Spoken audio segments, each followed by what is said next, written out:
الحمد للہ رب العالمین والصلاة والسلام علی خاتم الانبیاء والمرسلین وعلی آلہ واصحابہ ومن تبعہم بإحسان الی یوم الدین، اما بعد۔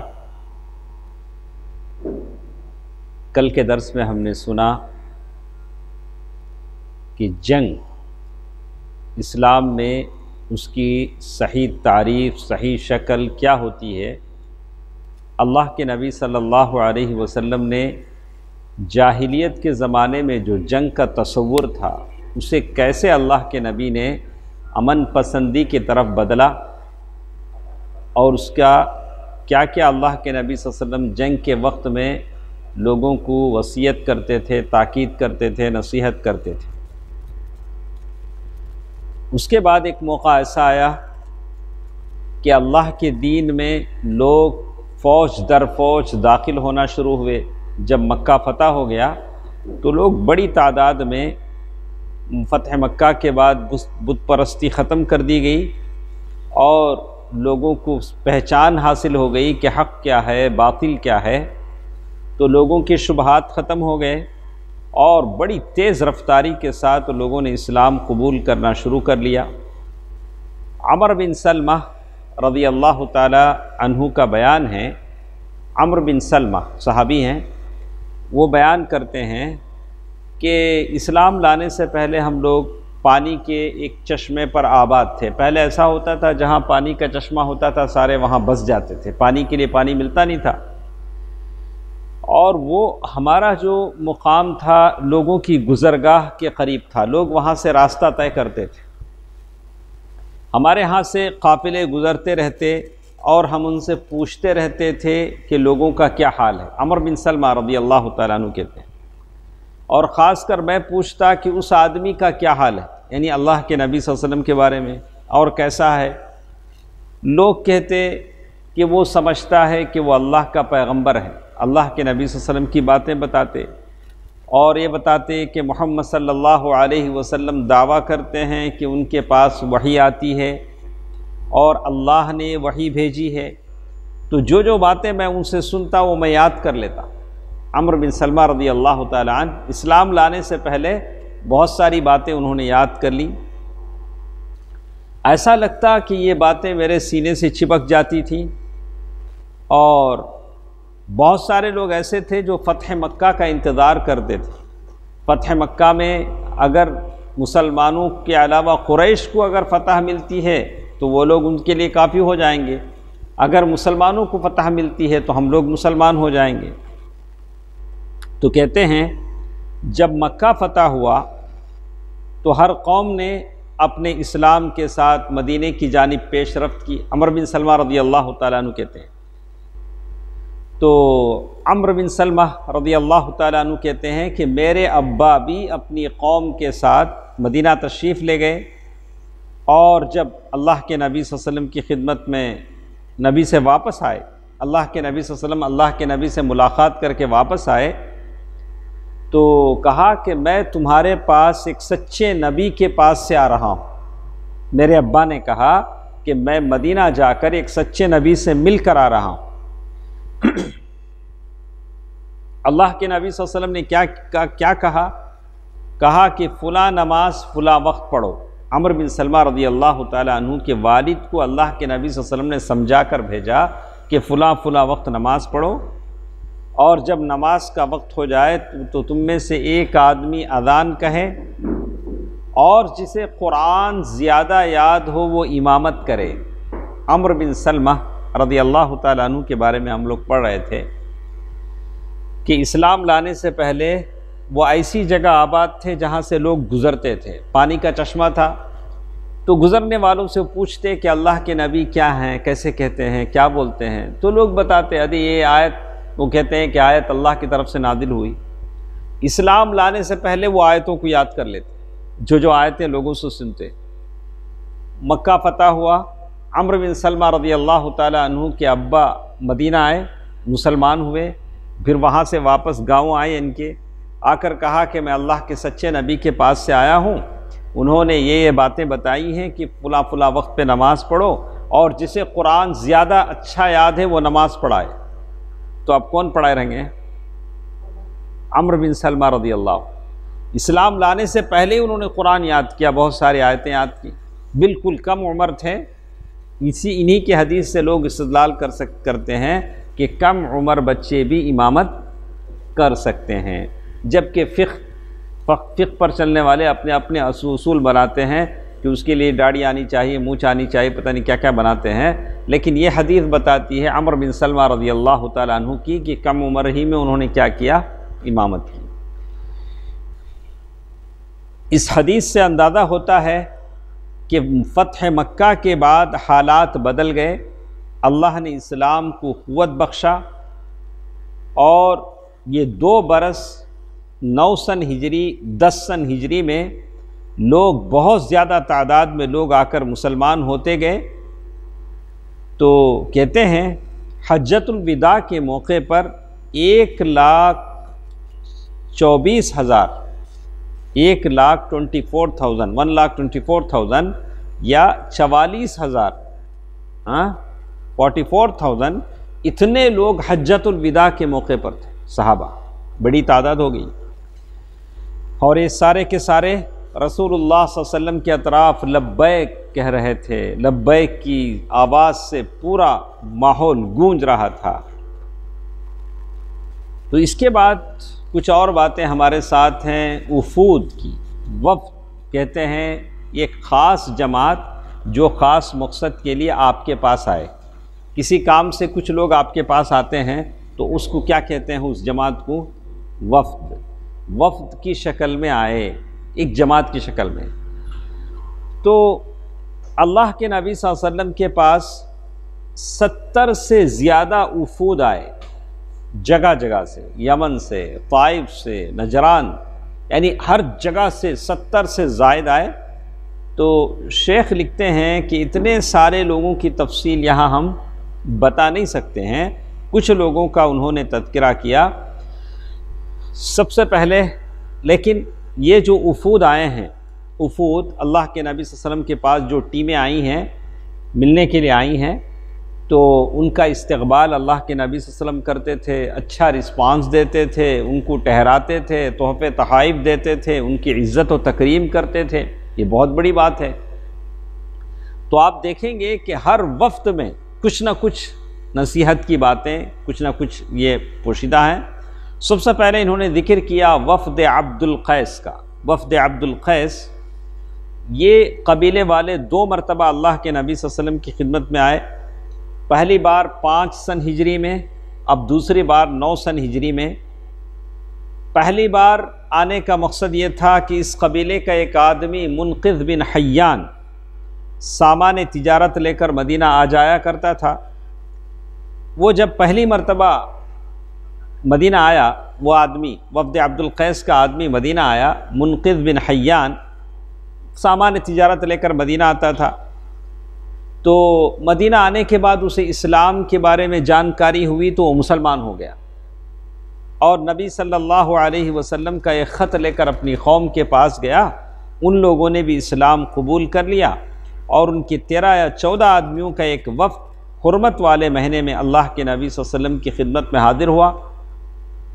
انہوں نے اللہ کے نبی صلی اللہ علیہ وسلم سے سوالات کیے کہ مشروبات کے بارے میں، کیا پینا ہے، کیا نہیں پینا ہے، کس میں پینا ہے، کون سے برتن کو ہم استعمال کر سکتے ہیں۔ تو اس وفد کا، یعنی اب وفد عبد القیس جو 2 مرتبہ آیا، اس وفد کا جو سربراہ تھا اس کا نام تھا الاشج العصری۔ اللہ کے نبی صلی اللہ علیہ وسلم نے اس کے بارے میں فرمایا کہ تم میں 2 عادتیں ایسی ہیں جو اللہ کو بڑی پسند ہیں۔ اللہ کے نبی صلی اللہ علیہ وسلم سے کیا کہہ رہے ہیں؟ تم میں، آپ میں سے ہیں عادتیں، دیکھیے وہ کیا عادتیں، ہم لوگ تھوڑا سوچ رہے ہیں آپ میں مجھ میں ہیں کہ نہیں۔ دور اندیشی، دور اندیشی بولے تو دور سے دیکھنا۔ دور اندیشی کا مطلب کیا ہے؟ آپ کوئی بھی کام کرنے جا رہے ہیں، کوئی بھی فیصلہ لینے جا رہے ہیں، آپ دور رس نتائج پر غور کرنا۔ آج ظاہر اچھا ہے، لیکن کل اس کے کیا نتائج ہو سکتے ہیں، کل اس کے کیا نتائج ہو سکتے ہیں، یعنی بہت دور۔ کوئی بھی آپ بنا رہے ہیں، کوئی مسجد بنا رہے ہیں، بولا کہ 5 سال میں یہاں کی آبادی کتنی رہے گی، وہ حساب سے آپ پلان ڈال کے بنانا، یعنی 5-10 سال بھی ہو جائیں تو لوگوں کو تکلیف نہ ہو، کوئی بھی کام آپ کریں۔ تو ان کے اندر یہ دور اندیشی تھی، اور دوسری عادت، اچھی عادت بردباری تھی۔ تھوڑے لوگ کیا بولتے ہیں، بھائی ذرا دیکھو، بھائی آج کا دیکھو نا، بھائی کل کون ہے، بھائی کل کہاں ہم زندہ رہیں گے، آج ہوا تو کام کیا ہے، آج چلا تو بس، آج پیٹ بھرا تو بس، کل کا کسے خبر، کل رہتے ہیں کہ نہیں رہتے ہیں۔ ہاں، وقتی دیکھنا الگ ہوتا ہے، لیکن دور رس نگاہیں، دور اندیشی، دور رس نتائج، یہ کیا یہ ہوگا، اس کے بارے میں بھی غور کرنا ضروری ہے۔ وہ خصلت ان میں تھی۔ دوسری چیز بردباری۔ بردباری کسے کہتے ہیں؟ بردباری کا مطلب ہے آدمی بڑے عہدے پر ہو، آدمی کے اندر سب کچھ ہو، لیکن پھر بھی عاجزی اور انکساری سے پیش آئے، اس کے اندر حلم ہو، بردباری ہو، اکڑے نہیں۔ کیا نہیں کرے؟ اکڑے نہیں۔ تو کہتے ہیں یہ 2 عادتیں ان کے اندر تھی۔ جب پہلی مرتبہ آئے تو یہ پیش آیا۔ یہ کون سا وفد ہے؟ وفد عبد القیس سامنے آ جائے تو کیا ہوتا ہے، حدیث میں بتایا گیا کہ دور بیٹھنے والوں پہ شیطان جلدی حملہ کرتا ہے، جماعت سے دور رہنے والوں پہ شیطان کیا کرتا ہے؟ جلدی حملہ۔ اس لیے کیا کرنا، جماعت کے ساتھ بیٹھنا، جماعت کے ساتھ چلنا۔ دور رہیں گے تو ایک دم جماعت کو تو حملہ نہیں کر سکتا، جو دور بیٹھا ہے اسے کیا کرتا، پہلے یہ کر لیتا۔ اچھا ٹھیک، تو وفد عبد القیس دوسری بار جب آیا تو 9 سن ہجری میں آیا۔ ان کے 40 لوگ تھے، ان میں علا بن جارود عبدی تھا جو نصرانی تھا، لیکن سارے کے سارے مسلمان ہو گئے۔ یہ وفد عبد القیس، ان کی بہت ساری حدیثیں ہیں، ان کے سوالات بھی ہیں، کون سے برتنوں میں پینا، کون سے برتنوں میں نہیں پینا، کون سا استعمال کرنا، یہ ساری چیزیں۔ اس کے بعد ایک اور قبیلہ ہے وفد دوس۔ یہ کون سا ہے؟ دوس۔ آپ نے سنا ہوگا طفیل بن عمرو الدوسی، طفیل بن عمرو الدوسی قبیلہ دوس کے تھے۔ یہ جب مکے میں سب سے پہلے آئے تھے تو لوگوں نے کہا تھا کہ دیکھو کعبۃ اللہ میں جا رہے ہو ٹھیک ہے، یہاں ہمارے پاس ایک جادوگر ہے، اس کی باتیں نہیں سننا۔ تو انہوں نے جاتے جاتے اپنے کانوں میں روئی ٹھونس لی، بلا کہ کانوں میں کچھ پلے نہ پڑے، میں بچ جاؤں گا۔ لیکن ان کو لگا کہ چلو میں اتنا بڑا صاحب علم ہوں، صاحب فہم ہوں، ذرا سن لیتا ہوں، سننے میں کیا فرق۔ جب سنے تو وہ سناتے چلے گئے، اللہ تعالیٰ نے ان کو کیا کر دیا، ہدایت دے دی۔ دوس یہ وفد 7 سن ہجری کے اوائل میں مدینہ آیا تھا۔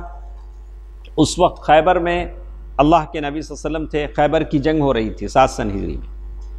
تو اس قبیلے کے جو لیڈر تھے، سربراہ تھے طفیل بن عمرو دوسی رضی اللہ عنہ، اس وقت مسلمان ہو گئے تھے جب اللہ کے نبی صلی اللہ علیہ وسلم مکے میں تھے۔ پھر انہوں نے اپنی قوم میں جا کر اسلام کی دعوت دی، لیکن قوم برابر ٹالتی رہی اور تاخیر کرتی رہی، یہاں تک کہ طفیل بن عمرو دوسی مایوس ہو گئے، بولے کہ میری قوم نہیں مانے گی۔ تو سیدھے اللہ کے نبی صلی اللہ علیہ وسلم کے پاس آئے، آ کر بولے اللہ کے نبی میرے قوم کے حق میں بد دعا کر دیجیے۔ کیا کر دیجیے؟ میری قوم میری بات نہیں مانتی ہے، مسلمان نہیں ہوتے ہیں، آپ کیا کیجئے، میری قوم کے حق میں بد دعا کر دیجیے۔ اللہ کے نبی صلی اللہ علیہ وسلم نے ہاتھ اٹھایا۔ اب اللہ کے نبی صلی اللہ علیہ وسلم نے بد دعا کریں گے تو کیا ہوگا؟ اللہ کے نبی صلی اللہ علیہ وسلم ہاتھ تو اٹھے، لیکن نبی رحمت کے جب لب ہلے تو دعا نکلی، اللہم اہدی دوسا وأت بہم جمیعا۔ اللہ کے نبی صلی اللہ علیہ وسلم نے دعا فرمایا، اللہ سارے دوس قبیلے کو ہدایت دے، سب کو ہدایت والے بنا کر میرے پاس لا، وأت بہم جمیعا، ساروں کو کیا کر، ہدایت والے بنا کر۔ لیکن آپ صلی اللہ علیہ وسلم نے فرمایا، وہ اللہ کے نبی صلی اللہ علیہ وسلم کے پاس آیا اور کہا کہ اے اللہ کے نبی آپ بد دعا کر دیجیے، لیکن آپ نے فرمایا اے اللہ دوس کو ہدایت دے، اور آپ کی اس دعا کی برکت سے سارا قبیلہ مسلمان ہو گیا، وفد دوس۔ حضرت طفیل بن عمرو دوسی اپنے قوم کے 70 یا 80 گھرانوں کی جمعیت کو لے کر 7 سن ہجری کے اوائل میں اس وقت مدینہ ہجرت کی جب نبی صلی اللہ علیہ وسلم خیبر میں تشریف فرما تھے۔ طفیل بن عمرو دوسی بھی خیبر کی طرف چلے گئے، ساروں کے ساتھ خیبر چلے گئے۔ تو یہ دوسرا ڈیلیگیٹ تھا، وفد تھا۔ پہلے کون؟ وفد عبد القیس۔ یہ دوسرا یاد رکھیں، میں پوچھوں گا انشاءاللہ، پہلے ہارون بھائی سے، پھر شعیب صاحب سے پوچھا۔ ہاں تو میری عادت کیا ہے، میں سب کو بھائی بھائی بول کے بلاتا ہوں، تو میری اس بھائی کے لقب کا کچھ لوگ اچھا فائدہ اٹھاتے ہیں، کچھ لوگ میرے سر چڑھ جاتے ہیں۔ ہاں اس لیے کہ انما المؤمنون اخوہ، سارے مومن بھائی ہیں، اس لحاظ سے میں اپنوں سے چھوٹوں کو بھی کیا کرتا ہوں، بھائی بلاتا ہوں۔ لیکن اکثر تو اس کا ہماری عزت کو سمجھتے ہیں، لیکن کچھ منچلے اس کا غلط فائدہ اٹھاتے ہیں، ہم کو بہت کم شمار کرنے لگتے ہیں۔ تو اس لیے میں نے طے کر لیا ہے کہ کچھ لوگوں کو میں آج سے کیا نہیں بلاؤں گا، بھائی ہرگز نہیں بلاؤں، اس لیے کہ ان کا سلوک کیا نہیں ہے، بھائی کی طرح ہمارے ساتھ سلوک نہیں۔ ٹھیک ہے، کہتے ہیں طفیل نے اپنی قوم کے 70 یا 80 گھرانوں کی جمعیت لے کر 7 سن ہجری کے یہ تیسرا یہ تھا فروا بن عمرو جذامی۔ یہ کون ہے؟ فروا بن، یہ تیسرے آدمی، ان کا بھی بڑا دردناک ہے، ان کا نام ہے فروا بن عمرو جذامی۔ فروا رومی سپاہ، یہ رومن امپائر کی جو ملٹری تھی اس کے اندر ایک عربی کمانڈر تھے۔ ملٹری کس کی؟ رومن امپائر کی، اور یہ کیا ہیں؟ عربی کمانڈر ہیں۔ اور رومیوں نے کیا کر دیا تھا، عرب کے علاقے کے جو آس پاس کے جو یہ ہیں وہاں کا ان کو گورنر بنا دیا۔ دیکھیں اسلام کی قیمت کو ان لوگوں نے کیسے سمجھا، کیا ہارون بھائی تھوڑا غور کر کے دیکھیں، وہ گورنر ہیں، اپنے علاقے کے کیا ہیں؟ گورنر ہیں۔ ان کا جو مرکز تھا معان، جنوبی اردن، ساؤتھ جارڈن، وہاں ان کا ایک مرکز تھا معان۔ یہ وہ جگہ ہے جہاں موتا کے موقع پر یہاں لڑائی ہوئی تھی، جس میں کون کون؟ زید بن حارثہ، عبداللہ بن رواحہ اور جعفر بن ابی طالب رضی اللہ عنہم اجمعین شہید ہوئے تھے۔ تو اس کے یہ گورنر تھے۔ تو انہوں نے کیسے اسلام قبول کیا؟ جب ان صحابہ کی شجاعت اور دلیری کو دیکھا تو سارے کے سارے کیا ہو گئے؟ یہ مسلمان ہو گئے۔ جب حالانکہ کمانڈر ہیں لیکن مسلمان ہو گئے، اور اللہ کے نبی صلی اللہ علیہ وسلم کو یہ خط بھیجا کہ اللہ کے نبی میں مسلمان ہو گیا۔ نام ہے ان کا فروہ بن عمرو جذامی۔ اور تحفے میں ایک سفید خچر بھی بھیجا، اللہ کے نبی صلی اللہ علیہ وسلم کو تحفہ گفٹ کیا۔ خچر جو گدھے سے بڑا، گھوڑے سے چھوٹا ہوتا ہے، بھیجا۔ سفید کا تو کیسا رہا ماشاءاللہ۔ تو اب رومیوں کو علم ہوا، ارے ہمارا کمانڈر ہمیں گورنر بنائے، مسلمان ہو گیا۔ تو انہوں نے کیا کیا، پہلے تو ان کو قید میں ڈالا، پہلے تو ان کو قید کر دیا، گورنر ہے۔ پھر ان کو 2 آپشن دی، کیا بولا؟ یا تو مرتد ہو جاؤ، دین کو چھوڑ کے پھر ہمارے ساتھ کیا ہو، نصرانی دین اختیار کر لو، کرسچن ہو جاؤ، یا موت کے لیے تیار ہو جاؤ، 2 میں سے ایک۔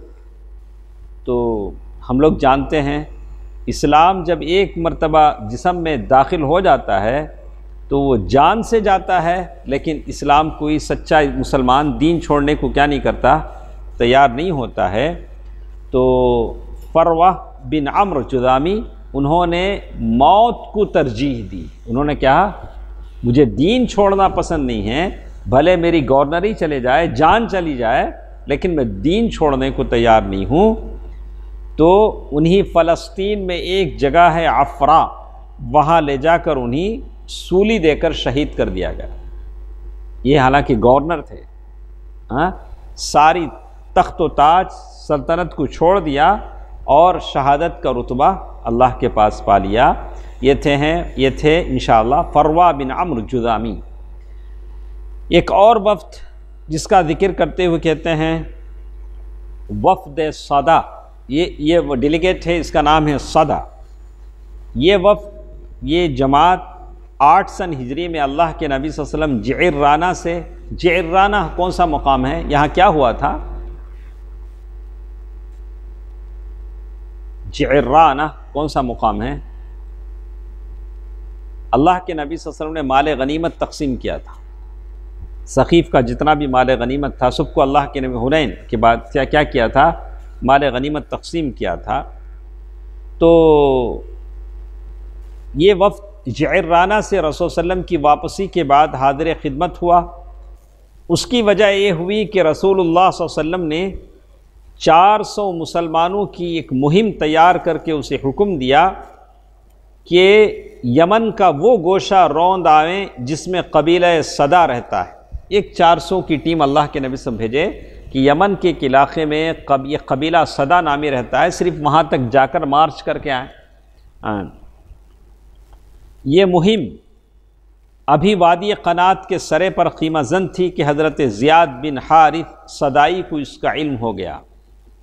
وہ بھاگ کر اللہ کے نبی صلی اللہ علیہ وسلم کے پاس پہنچے اور عرض کیا، میرے پیچھے جو لوگ ہیں میں ان کی نمائندگی کی حیثیت سے حاضر ہوں، لہذا آپ لشکر واپس بلا لیں۔ یہ صحابی ہیں، اس قبیلے کے مسلمان ہو گئے ہیں۔ بولا کہ اللہ کے نبی، میں میری قوم کو آپ کے پاس لاتا ہوں، آپ اپنا لشکر واپس لا لیں۔ اس کے بعد حضرت زیاد نے اپنے قوم میں واپس جا کر دعویٰ کیا، انہیں اسلام کی ترغیب دلائی اور رسول صلی اللہ علیہ وسلم کی خدمت میں دی کہ میں رسول صلی اللہ علیہ وسلم کی خدمت میں حاضر ہوں۔ تو اس قبیلے کے 15 آدمی اللہ کے نبی صلی اللہ علیہ وسلم کی خدمت میں حاضر ہوئے اور سب کے سب اسلام قبول کر لیے، اور حجۃ الوداع کے موقع پر قبیلہ صدا کے 100 آدمی اللہ کے نبی صلی اللہ علیہ وسلم کے ساتھ تھے۔ اسی طرح ایک اور شاعر کعب بن زہیر بن ابی سلمہ، شاعر کا نام کیا؟ کعب بن ابی زہیر۔ اس کے بڑے اشعار ہیں ماشاءاللہ۔ ہمارے اساتذہ جو مدینے کے ہیں، جو شناختہ ہیں، بعد میں کیا کرتے ہیں؟ انہی کے اشعار کا حوالہ دیتے ہیں، کعب بن زہیر۔ تو یہ شخص کعب بن زہیر شاعر خاندان، سارے جتنے تھے سب کیا تھے؟ شاعر تھے، اور خود بھی عرب کا عظیم ترین شاعر تھا، اس لیے کہ شعر کہنا ان کی گھٹی میں تھا۔ اللہ کے نبی صلی اللہ علیہ وسلم کی زمانے کی ایک خاتون عاتقہ بنت یزید، عاتقہ بنت زید، عاتقہ بنت زید، وہ صحابیہ ہیں۔ ان کی شادی پہلے ہوئی عبداللہ بن ابی بکر سے، ابو بکر رضی اللہ تعالیٰ عنہ کے بیٹے سے۔ اس کے بعد کچھ اختلاف ہوئے کہ وہ دونوں اتنی محبت کرتے تھے کہ عبداللہ بن زید جہاد تک کے لیے نہیں نکلتے تھے، یعنی دونوں بڑی محبت۔ تو ابو بکر رضی اللہ تعالیٰ عنہ کو شکایت تھی کہ بیوی ان کو ترغیب نہیں دلاتی ہے، تو کہا کہ ایسا کرو تم بیوی کو طلاق دے دو۔ تو ٹالتے رہے، اس کے بعد انہوں نے ایک طلاق دے ہی دیا بیوی کو۔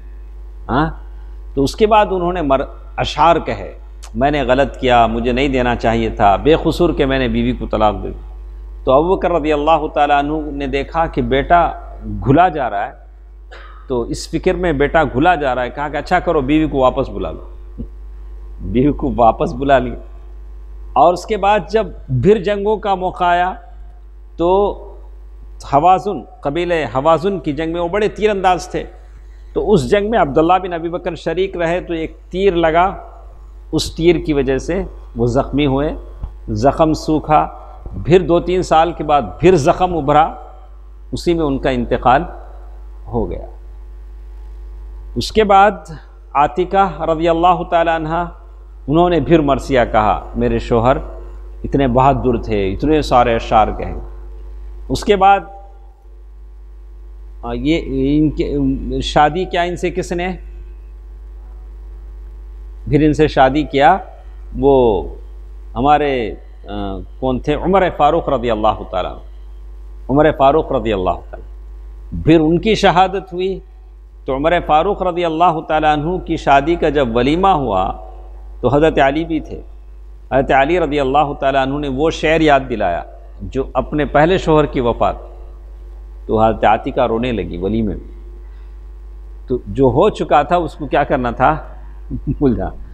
تو حضرت عمر رضی اللہ تعالیٰ عنہ کی شہادت ہوئی، تو پھر زبیر بن عوام رضی اللہ تعالیٰ عنہ، انہوں نے شادی کسے؟ تو اس طرح سے 2 عشرہ مبشرہ میں سے ہیں، کون؟ عمر فی الجنہ و زبیر فی الجنہ۔ تو یہ عاتقہ رضی اللہ تعالیٰ عنہ ہیں۔ تو یہ بڑی شاعرہ تھی، اپنے ہر شوہر کے انتقال کے بعد یہ کیا کہتی تھی؟ شعر کہتی تھی، ان کے ان کے تعریف میں بولتی تھی۔ تو اسی طرح یہ کعب بن زہیر بن ابی سلمہ، یہ بھی یہ تھا، یہ کافر تھا، ابھی مسلمان نہیں ہوا تھا، اور نبی صلی اللہ علیہ وسلم کی حجو کرتا تھا۔ حجو بولے تو ایک آدمی کو لے کو کریٹیسائز، کیا بولتے ہیں انگریزی میں، کیا بولتے ہیں؟ صحیح پروننسیشن ہے، تو کرنا، انہوں ایسا چلتے ہیں، انہوں کپڑے ایسا پہنتے ہیں، انہوں ایسا کھانستے ہیں، ایسا روتے ہیں، ایسا۔ اللہ کے نبی صلی اللہ علیہ وسلم کے تعلق سے ایسی باتیں کرتا تھا، سبحان اللہ، کتنی بڑی بات ہے۔ تو یہ بھی مجرموں کی فہرست میں شامل تھا، اس کے تعلق سے کہتا ہے اس کو بھی قتل کر دو فتح مکہ کے موقع پر۔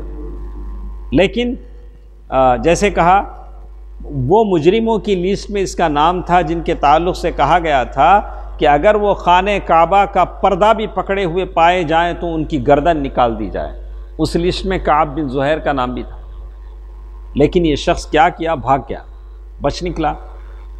رسول اللہ صلی اللہ علیہ وسلم غزوہ طائف 8 سن ہجری سے واپس ہوئے تو کعب کے پاس اس کے بھائی بجیر بن زہیر نے لکھا کہ رسول اللہ صلی اللہ علیہ وسلم نے مکے کے کئی ان افراد کو قتل کر دیا جو آپ کی حجو کرتے تھے، آپ کو تکلیفیں دیتے تھے۔ قریش کے بچے کچے شعراء میں سے جس کے جدر سینگ سمائے نکل گئے ہیں، لہذا اگر تم اپنی جان کی ضرورت ہے، بھائی بول رہا ہے بھائی کو، اگر تمہیں اپنی جان کی ضرورت ہے تو رسول اللہ صلی اللہ علیہ وسلم کے پاس اڑ کر جاؤ، چل کر نہیں، کیسے جاؤ؟ اڑ کر جاؤ، کیونکہ کوئی بھی شخص توبہ کر کے آپ کے پاس آ جائے تو آپ اسے قتل نہیں کرتے صلی اللہ علیہ وسلم۔ اگر یہ بات منظور نہیں ہے تو پھر نجات کے لیے جدھر بھاگنا چاہے بھاگ جاؤ، لیکن بچنا مشکل ہے۔ بھائی نے بھائی کو کہا۔ اس کے بعد دونوں بھائیوں میں مزید خط و کتابت ہوئی، بھائی بھائی کو سمجھاتا رہا۔ اب کعب بن زہیر کو سمجھ میں آ گیا کہ زمین تنگ ہو گئی ہے، اب جینا مشکل ہے، اسے اپنے جان کے لالے پڑتے نظر آئے۔ آخر کار وہ مدینہ آیا کعب بن زہیر، آ کر ایک آدمی کے گھر میں مہمان ہوا، قبیلہ جوہینہ کا آدمی تھا، اور پھر اسی کے ساتھ جا کے صحابی ہیں وہ جن کے گھر مہمان تھا، انہی کے ساتھ جا کے فجر کی نماز بھی پڑھے۔ حضرت کعب بن زہیر کیا کرے؟ فجر کی نماز بھی پڑھ لی۔ نماز سے فارغ ہوئے تو جوہینی جو آدمی تھا اشارہ کیا، اللہ کے رسول انہوں بیٹھے، تو سیدھے اللہ کے نبی صلی اللہ علیہ وسلم کے پاس کعب گئے اور جا کر بیٹھا۔ کعب بن زہیر اپنا ہاتھ اللہ کے نبی صلی اللہ علیہ وسلم کے ہاتھ میں دے دیا، دے کر کیا بولا؟ دیکھیے اللہ کی رحمتیں اور برکتیں ہوں، کیا سیدھے سادے لوگ تھے۔ دے کر بولے، اور رسول اللہ صلی اللہ علیہ وسلم پہچانتے نہیں تھے کہ یہ کعب ہے، ہاتھ تو دے دی، معلوم نہیں تھا کہ یہ کعب بن زہیر ہے۔ اور کیا بول رہے ہیں؟ اے اللہ کے رسول، خود بول رہا ہے اے اللہ کے رسول صلی اللہ علیہ وسلم۔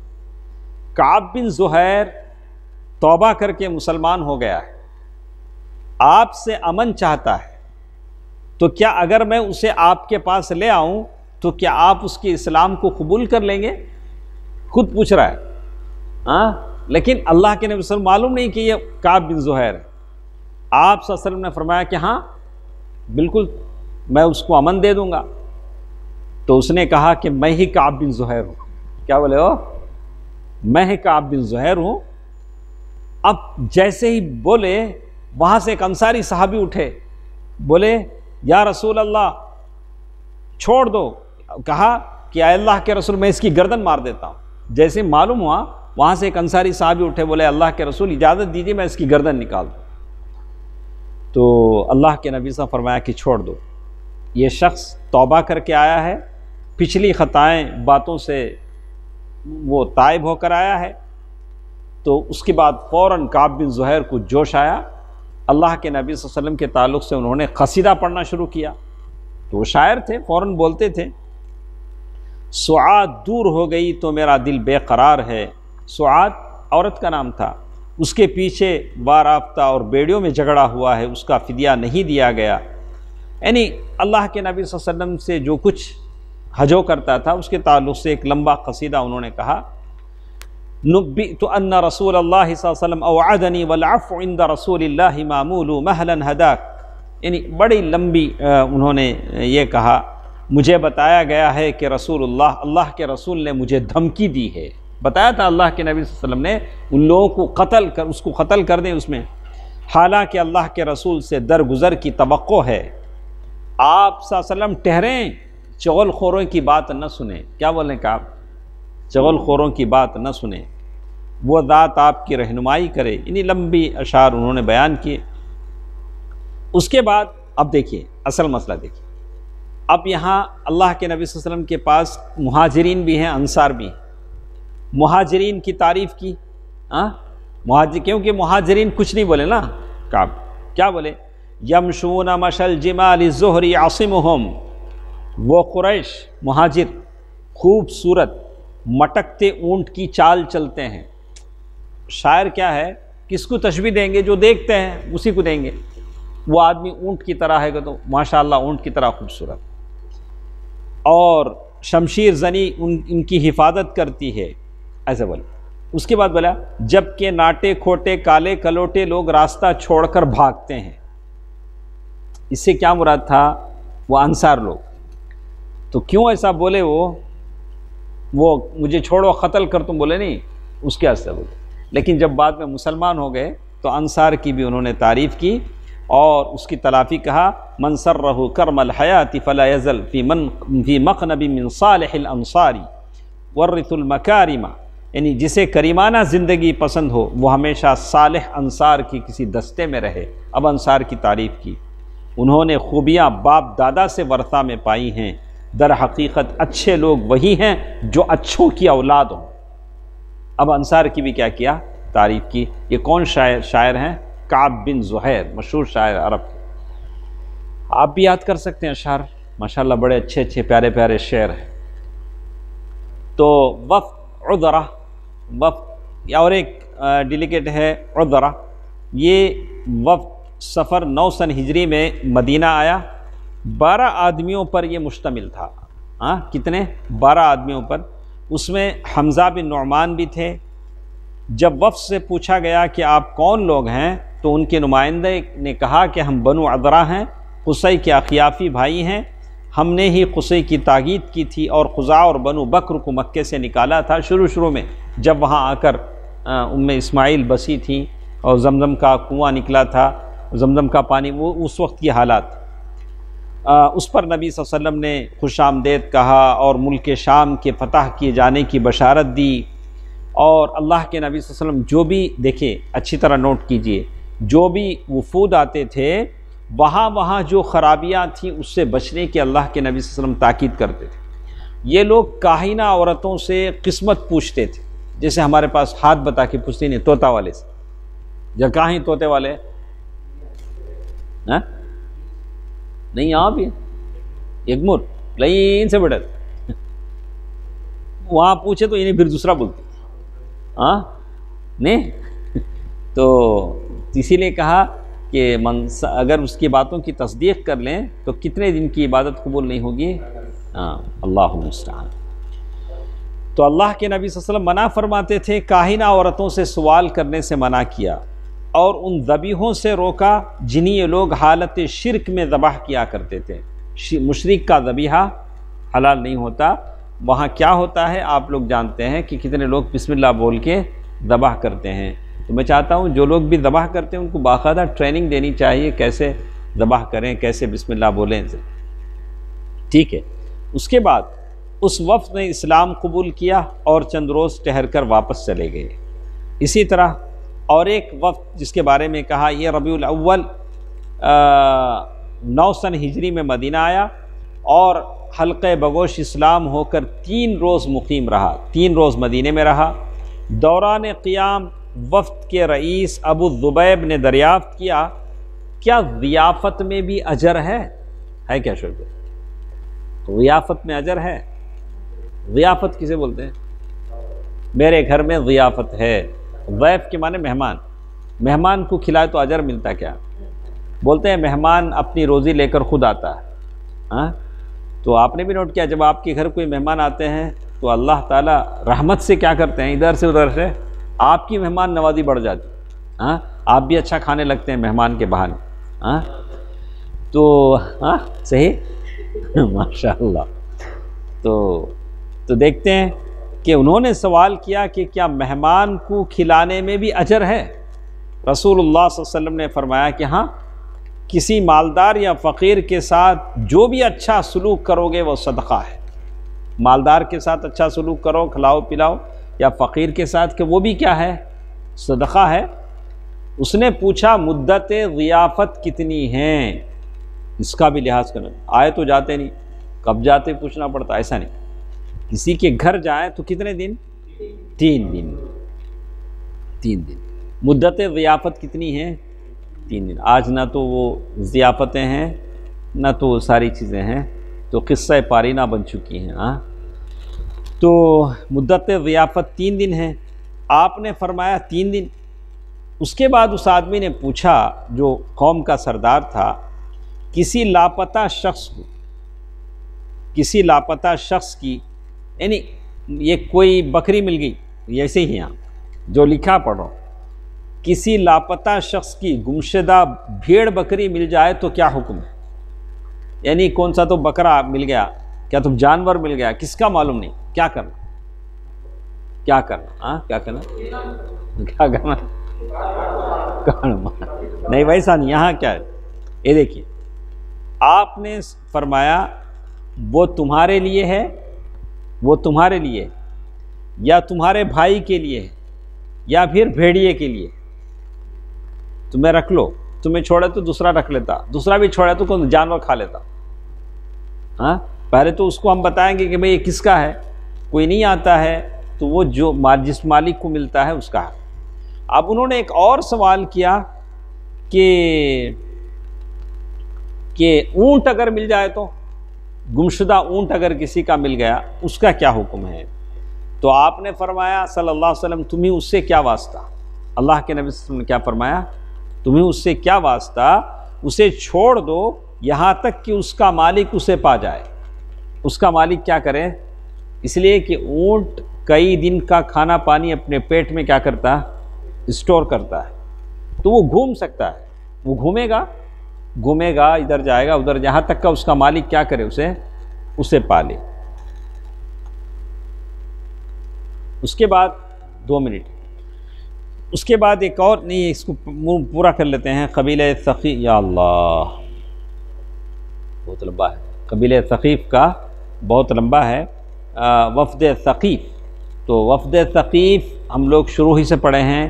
یہ بہت ہی تیر چلانے والے، بہت ہی تیر انداز، اور اتنے اپنے قلعوں میں بند تھے کہ صحابہ کرام کے کئی صحابی، خود عبداللہ بن ابی بکر انہی کی تیروں کا شکار ہو کر زخمی ہوئے تھے. تو کئی صحابہ بھی مرے ہیں، اور اللہ کے نبی صلی اللہ علیہ وسلم نے کئی دن تک ان کا محاصرہ کیا. بعد میں سارے آ گئے. تو یہاں کے جو وفود ہیں، رمضان 9 سن ہجری میں تبوک سے رسول صلی اللہ علیہ وسلم کی واپسی کے بعد حاضر ہوا. یہاں کا قبیلہ تبوک سے واپسی کے بعد آیا. اس قبیلے میں اسلام کیسے پھیلا؟ رسول اللہ صلی اللہ علیہ وسلم ذی قعدہ 8 سن ہجری میں جب غزوہ طائف سے واپس ہوئے تو آپ کے مدینہ پہنچنے سے پہلے ہی اس قبیلے کے سردار عروہ بن مسعود الثقفی نے آپ کی خدمت میں حاضر ہو کر اسلام قبول کر لیا. عروہ بن مسعود پھر اپنے قبیلے میں جا کر لوگوں کو اسلام کی دعوت دی. صحابی ہیں عروہ بن مسعود. تو ان کو ایک کانفیڈنس تھا، میں قبیلے کا سردار ہوں، لوگ میری بات مان لیں گے. انہوں نے لوگوں کے سامنے جا کر اسلام کی دعوت دی، اور لوگ ان کو اتنا چاہتے تھے، اپنے بچوں اور بچیوں سے زیادہ ان کی عزت کرتے تھے، اتنے محبوب تھے. اور ان کا خیال تھا کہ لوگ ان کی بات مان لیں گے. لیکن جب انہوں نے اسلام کی دعوت دی تو ان کی امید کے بالکل برخلاف چاروں طرف سے تیروں کی بارش ہو گئی. کس کے اوپر؟ عروہ بن مسعود کے اوپر، اور جان سے مار ڈالا گیا۔ جو مسلمان ہو کر گئے تھے وفد ثقیف کے سردار، ان کو مار ڈالا گیا۔ اب وفد ثقیف نے عروہ بن مسعود کو قتل کر ڈالا، کئی مہینے خاموش رہے، لیکن اندر اندر سے ان کو ہیبت شروع ہو گئی، ان کے دلوں میں اللہ نے رعب پیدا کر دیا کہ پتہ نہیں اب کیا ہوگا، اور سارے لوگ مسلمان ہو رہے تھے آس پاس کے، اور ان کو احساس ہوا کہ ہم اسلام کا مقابلہ نہیں کر سکیں گے۔ باہم انہوں نے مشورہ کیا، مشورہ کر کے کہا کہ اچھا ایسا کرتے ہیں، کچھ لوگوں کو اللہ کے نبی صلی اللہ علیہ وسلم کی خدمت میں بھیجتے ہیں۔ اس کے لیے انہوں نے عبد یعلیل بن عمرو سے بات چیت کی۔ عبد یعلیل بن عمرو کون ہیں؟ طائف کا واقعہ یاد ہے؟ اللہ کے نبی اب اللہ کے انہی کے پاس جا کر اللہ کے نبی صلی اللہ علیہ وسلم نے کہا تھا کہ مجھے امان دو۔ عبد یعلیل نے اوباشوں کو آپ صلی اللہ علیہ وسلم کے پیچھے لگا دیا تھا، تو عبد یعلیل کو وہ ساری باتیں یاد تھیں، وہ ساری ان کی جتنی کرتوتیں تھیں ساری یاد تھیں۔ تو عبد یعلیل راضی نہیں ہو، بولا میں نہیں جاتا، میں مدینہ نہیں جاتا۔ اسے اندیشہ تھا کہ کہیں اس کے ساتھ بھی وہی سلوک نہ کیا جائے جو عروہ بن مسعود کے ساتھ کیا جا چکا ہے۔ دو طرف بھی ڈر تھا، اگر وہ جا کر مدینہ جا کر مسلمان ہو کے آ کے پھر دعویٰ کریں گے تو پھر عروہ بن مسعود کو جیسے مارے ان کو بھی کیا کریں گے؟ مار دیں گے۔ یا یہ مدینہ جائیں تو عروہ بن مسعود کے قتل کے بدلے میں وہاں ان کو کیا کریں، تو اس طرح وہ پیچھے ہٹ گئے۔ اس لیے اس نے کہا کہ میں یہ کام اس وقت تک نہیں کر سکتا جب تک میرے ساتھ اور بھی لوگ جمع نہ ہو جائیں۔ لوگوں نے اس کا یہ مطالبہ تسلیم کر لیا، اور اس کے ساتھ حلیفوں میں سے 2 آدمی اور بنی مالک میں سے 3 آدمی لگا دیے، 6 آدمی۔ اس کا ایک وفد تیار ہو گیا، اور اسی وفد میں عثمان بن ابی العاص ثقفی بھی تھے، جو سب سے چھوٹے تھے، کم عمر تھے۔ یہ سارے کے سارے اللہ کے نبی صلی اللہ علیہ وسلم کی خدمت میں پہنچے، تو اللہ کے نبی صلی اللہ علیہ وسلم نے مسجد نبوی کے بالکل کنارے ایک ٹینٹ لگایا، بولا کہ تم اس میں رہو، ہم لوگ کیا کیا کرتے ہیں دیکھو۔ ابھی حصور والوں نے کیا نا، ویلکم ٹو آور مسجد میں ساروں کو بلایا، نماز پڑھ رہے ہیں لوگ، دیکھ رہے ہیں، لاسٹ سنڈے نا، کل سنڈے، تو ہم لوگ بھی ایسا کر سکتے ہیں، ہماری مسجد میں بھی لوگوں کو دعوت دے سکتے ہیں کہ آئے لوگ دیکھیں ہماری مسجدوں میں کیا ہوتا ہے۔ تو انہوں نے کہا کہ یہ قرآن سن سکیں، لوگوں کو نماز پڑھتا ہوا دیکھ سکیں، اور پھر یہ سارے 6 آدمی اللہ کے نبی صلی اللہ علیہ وسلم کے پاس آتے جاتے رہے، اور آپ انہیں اسلام کی دعوت دیتے رہے۔ آخر ان کے سردار نے سوال کیا کہ آپ اپنے اور ثقیف کے درمیان ایک معاہدہ صلح لکھ دیں۔ یہ 6 آدمیوں نے کہا کہ ثقیف کا جو قبیلہ ہے، آپ ایک معاہدہ لکھ دیں جس میں صلح ہو، ہماری کوئی جنگ نہ ہو۔ صلح میں کیا کیا لکھیں؟ زنا کرنے کی اجازت ہو، شراب پینے کی اجازت ہو، سود لے سکتے دے سکتے اس کی بھی اجازت ہو، اور ہمارا جو معبود ہے لات، انہوں ویسا چرنا، اسے نہیں توڑنا۔ کیا بچا؟ کیا بھی نہیں بچا۔ تو کیا اللہ کے نبی صلی اللہ علیہ وسلم نے ان باتوں کو مان کر ان سے صلح کیا؟ کیا نہیں مانا؟ کیا ہوا؟ انشاءاللہ کل کے درس میں ہم سنیں گے۔ سبحانک اللہم ربنا وبحمدک، اشہد ان لا الہ الا انت استغفرک واتوب الیک۔ والسلام علیکم ورحمۃ اللہ وبرکاتہ۔